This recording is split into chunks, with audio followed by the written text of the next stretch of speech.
Welcome back. So we've been telling you that the picture across Asia is actually really good this morning. The Japanese market is leading from the front with a gain of well over 3% now. The others are not doing too bad. There's a fair amount of green. Taiwan, Hang Seng, mainland China, Australia, most markets in positive territory. Let's see what that means for us. The implied open is, coming up on the screen. So maybe we'll have a positive start. But how much can that pop be? Let's see. 70 points. That's what we have right now. Will help the Nifty get back above the 25,100 mark at least. A lot of individual stocks to track as well. Lots of news flow, earnings. So let's straight away get to it. Our team is standing by with the CNBC-TV18 list of top stocks to watch. Guys, morning to all of you. Let's kick it off. Upasana, with you then. Dixon, inline set of numbers? Certainly, Surbi. Good morning. The company has reported inline set of numbers. Company's revenue, PAT, EBITDA margin, all in line with our poll. Now, mobile segment continues to drive growth for the company, even in this quarter as well. Coming to the numbers first, revenue stood at 12,835 with an uptick of 95% on a YoY basis. EBITDA stood at 482 crore with an uptick of 94%, which transpired into a EBITDA margin of 3.8%, which was largely flat on a YoY basis, and PAT stood at 225 crore with an uptick of 68%. Coming to the gross margins, there is a downtick of nearly about 110 basis points here. This is mainly because of the change in the product mix of the company. Now, revenue surged nearly 95%. This is largely driven by the strong growth seen in the mobile segment as highlighted earlier. And there are a few changes in the product mix of the company. Company's revenue contribution in mobile and EMS segment has increased significantly from 79% to 91% on a YoY basis, while the company's revenue contribution in other three segments, namely consumer electronics, home appliances and lighting, has decreased on a YoY basis. So all in all, looks like a good start of the year for Dixon Technologies. All right, thanks for that, Upasana. In fact, we'll be joined by Saurav Gupta of Dixon Technologies. He'll be chatting with us at 9:40 a.m. to detail the past quarter's numbers. A little early in the morning, but time to get to United's Breweries. Mangalam joins us to tell us about those numbers. Mangalam? Good beers, Nigel. Premium beers doing not contributed, well. but they have done. The numbers look good. I reckon you've contributed, and I'll tell you why as well. Premium beers doing very well. The overall volume growth has come in at around 11%, but it's led by premium volumes, which have actually rallied 46%. Most on the street were working with a number between 20, 25, some above 25, but 46 on a base of 47% volume growth definitely goes down well. What doesn't go down well is, despite this rise, there has been lower than expected rise in EBITDA and the net profit. So if you look at the revenues coming in at nearly 2,800 crores, much above street expectations of 2,750 crores, EBITDA at 310 crores, slightly lower than street expectations of 320 crores, and as a result of which the net profit too has fell shy of street expectations by about 15 crores odd. 11% total volume growth, so that's a positive because it's a double-digit volume growth for the first time in the last 5 quarters or so.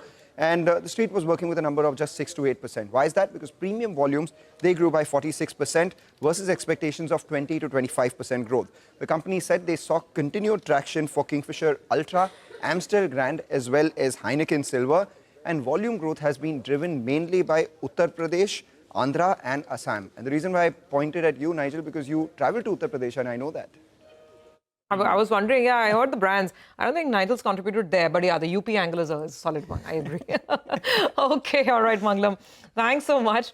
But let's quickly go on to Vivek as well. He's watching out for earnings from JSW Infra. Vivek, good morning. How are they? Good morning. A slightly soft start to FY26 as far as JSW Infra is concerned. But the good part is in the conference call yesterday, the management went ahead and retained that 10% volume guidance for the full year. Now, looking at the numbers themselves, the revenue is higher by 21.2%. The EBITDA was up 13%. Higher operating expenses up almost 36%. Dented the core EBITDA. EBITDA margins also on the back of that contracted on a year-on-year basis at 47.5%. Profitability, however, perked up almost 31% on a year-on-year basis. Now, the total cargo volumes that were handled were up 5%. And along with that, 2 confirmations from the management, in post the results. Number one was that the company has received the LOA for the redevelopment as well as mechanization of 2 container berths at Kolkata, and along with that has signed a binding MOU with Konkan Railway Corporation for the development of railway siding in Ratnagiri district. So overall, a good set of numbers coming in from JSW Infra. Soft start, but despite that, execution has been quite good, and guidance maintenance is something that the street will like. All right, Vivek, thank you very much for that. Paytm is the next one. Numbers look good. Gaurav has got more. Gaurav, morning. Well, as Paytm definitely looks good for the trade today, and the reason being that company has turned profitable for the first time if we exclude the exceptional items. Now, let's not forget, in Q2 FY25, actually company had reported profits, but that was because of the exceptional items. But in this quarter, they have reported profit, and this is on the operational basis, and this is specifically because of the reduction in cost. So first, let's understand the numbers. Revenue that has remained flat on a sequential basis, but direct expenses, now they have gone down almost by 9% on a sequential basis. As a result, when we look at the contribution profit and contribution margin, that has increased. Contribution profit has increased almost by 7.5%, and contribution margin has increased to around 60%, which is higher more than 400 basis points. Other than that, when we talk about indirect expenses, there also we saw a bit of a fall. 19% fall is what we saw in the indirect expense. As a result, we saw EBITDA was also up. Let's also not forget that in this quarter, ESOPs were low. They were only at around 30 crores versus what it was earlier. It was down almost by 82% on the sequential basis, and as a result, we saw EBITDA actually also turned positive even after ESOPs. Now the EBITDA margin stands at around 4%, and as a result, when we talk about profitability, that has also come up. Now company has reported profit of 123 crores. So definitely a positive number for Paytm in this quarter. Okay, all right. Positive number coming out of there. These new age companies seem to be turning things around in this quarter. Thanks a lot for that, Gaurav. I'm looking at Dalmia, Bharat. The stock is at a fresh 52-week high, and it's seen a big surge in the last few days. The numbers, they look good. So if you look at the revenue number, well, that's more or less in line. A little bit of a miss out there because the volume number is disappointing. It was expected to be soft, and it is a little bit softer than expected. However, the EBITDA number is a little bit better than expected, telling you that the realization factor out there has weighed in their favor. And take a look at the EBITDA per ton. Last couple of quarters, even if you look at it on a year-on-year or even on a sequential basis, it's sub that 1,000 rupee mark. Now it's clocked 1,260 rupees, telling you that the realization has improved. The focus on cost as well are playing out, and that's why you're seeing such a big surge in the EBITDA per ton. The volumes, they were a tad bit disappointing, though. They contracted by around 5%, even X of the JPA volumes, because now it's not a part of the company, which is around 0.4 million tons. It's more or less flattish, which indicates they're not growing as much as what the industry is growing at. The blended realization, though, that was a positive, was up close to 9% on a sequential basis, and they've set out their path from around 50 million tons. They're going to be a 75 million ton plant. And to do this, they've laid out a capex, which has come at roughly around $65 on a per ton basis. It's going to be at Andhra Pradesh and Tamil Nadu, 6 million ton of cement and 3.5 million ton of clinker. Put everything together. Well, going with the green on this one, though you need to keep in mind the stock has already seen a big run in the last few days. Let's go to Upasana, though. She's here to tell us about KEI Industries. Upasana? Well, it's a good quarter for cables and wire companies, and KEI Industries is no exception. Well, the company has reported a good set of numbers. Revenue and PAT is above pole, while EBITDA margin is largely in line. Now, when we look at the Q1 revenue growth, it stands around 26%, which is higher as compared to the company's full year guidance of 17 to 18% for FY26. So let's see what bodes for the company in terms of the full year basis. Now, coming to the numbers first, revenue stood at 2,590 with an uptick of 25%. EBITDA stood at 258 crores with an uptick of 18%. EBITDA margins were down nearly about 60 basis points at 105. At 10.5, beg your pardon. PAT stood at 195 crore with an uptick of 30%, and gross margins fell by 240 basis points on a one-year basis to 23.8%. This is likely due to lag in passing of the commodity prices. Now, when we look at the cable and wire revenue growth specifically, it stood at 32%, which is much higher as compared to Havells, which reported a growth of 27%, and Polycab, which reported 31% on a one-year basis. So KEI looks like ahead of its peers as of now. All right. The management will be speaking with us at 9:30. So Mr. Anil Gupta, as always, after the numbers on the channel to talk about earnings.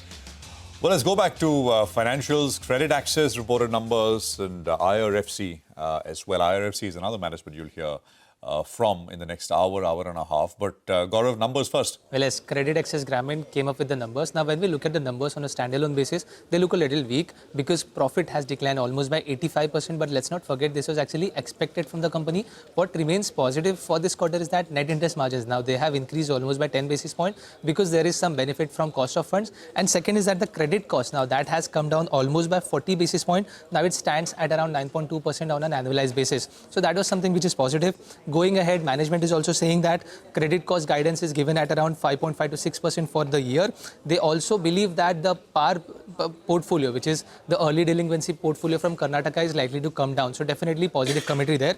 Second company, which is IRFC, there also we saw a good set of numbers. Profit increased almost by 10% on a year-on-year basis. Now, what remains a key thing here as well is that the net interest margins, now they have improved to around 1.53%. This is an improvement of around 11 basis points on a sequential basis. And let's not forget that the company has maintained its NPA profile at just 0%. Now, let's also not forget that this is a company where employee cost is just 0.1%. So definitely, very efficiently, company is actually turning profits. And as a result, this stock is also in our radar today.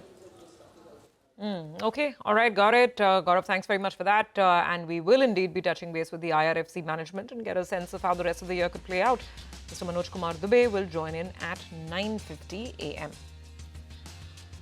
Okay, with that, let's move on. We've been telling you about the prospects of perhaps more large trades happening in today's market action. And Vivek has some exclusive inputs on this one. Vivek, so the real estate developers on your radar?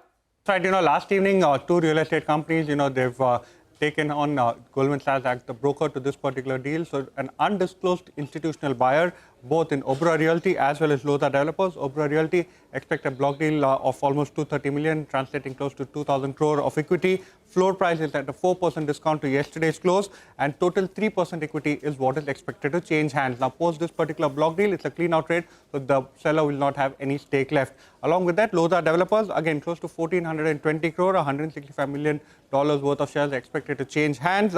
Floor price, again, is at a 4% discount to yesterday's close, close to 1% of total equity, and here too, it is a clean out trade as far as the undisclosed institutional seller is concerned. Okay, all right. Thanks a lot for that, Viv. Here's a quick recap of all the top stocks that we're tracking, the ones with positive news flow: Dixon, United Breweries, JSW Infra, Paytm, Dalmia, Bharat, KEI, Credit Access Grameen, and IRFC. The ones with negative news flow include Oberoi Realty and Lodha Developers. That's about all the equity market action.